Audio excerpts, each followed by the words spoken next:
अगर आप भी चाहते हैं कि अंकुश म्यूजिक के वीडियो सबसे पहले आप तक पहुंचे तो लाल बटन को दबाकर चैनल को सब्सक्राइब जरूर करें और साथ में बेल आइकन को दबाना ना भूलें।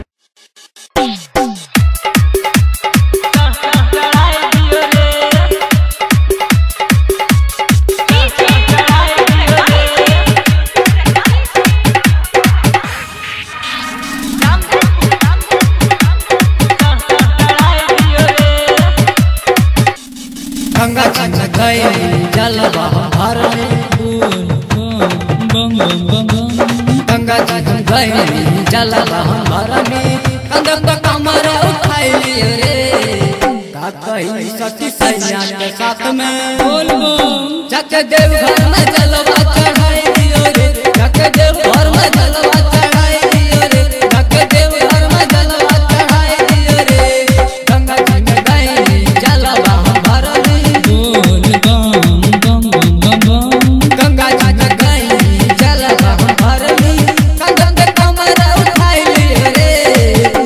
कही सखी सैया के साथ में बोल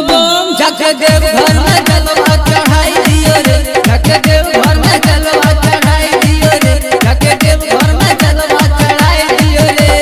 जलवा चढ़ाई दियो रे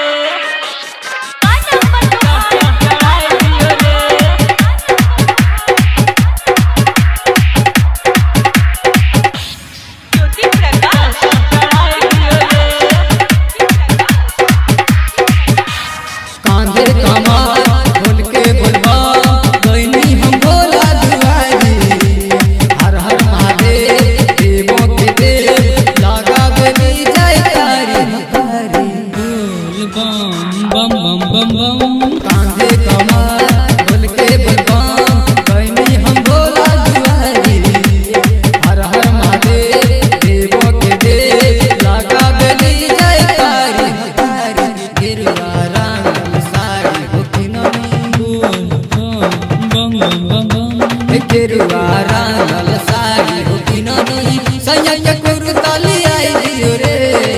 का कही सखी सैया के साथ में बोल जग देव घर में जलवा चढ़ाई दियो रे जग देव घर में जलवा चढ़ाई दियो रे जग देव घर में जलवा चढ़ाई दियो रे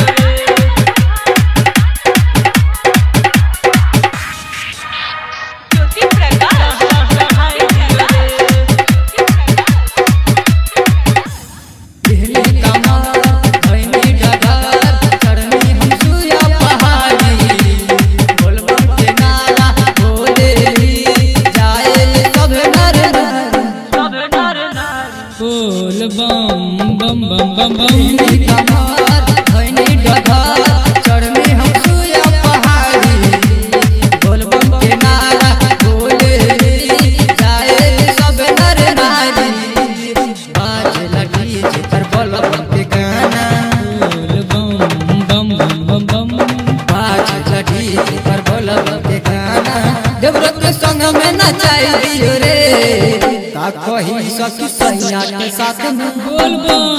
जग देव घर में जलवा चढ़ाई दियो रे जग देव घर में जलवा चढ़ाई दियो रे जग देव घर में जलवा चढ़ाई दियो रे जलवा चढ़ाई दियो रे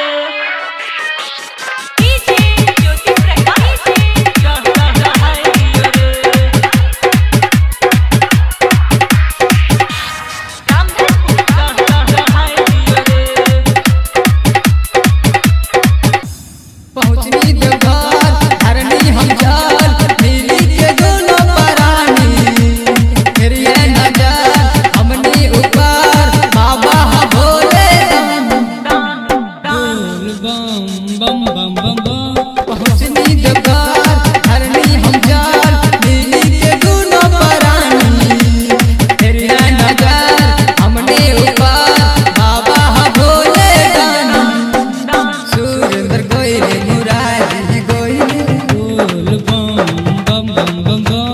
सुरेंद्र गोइले मुरारी गोइले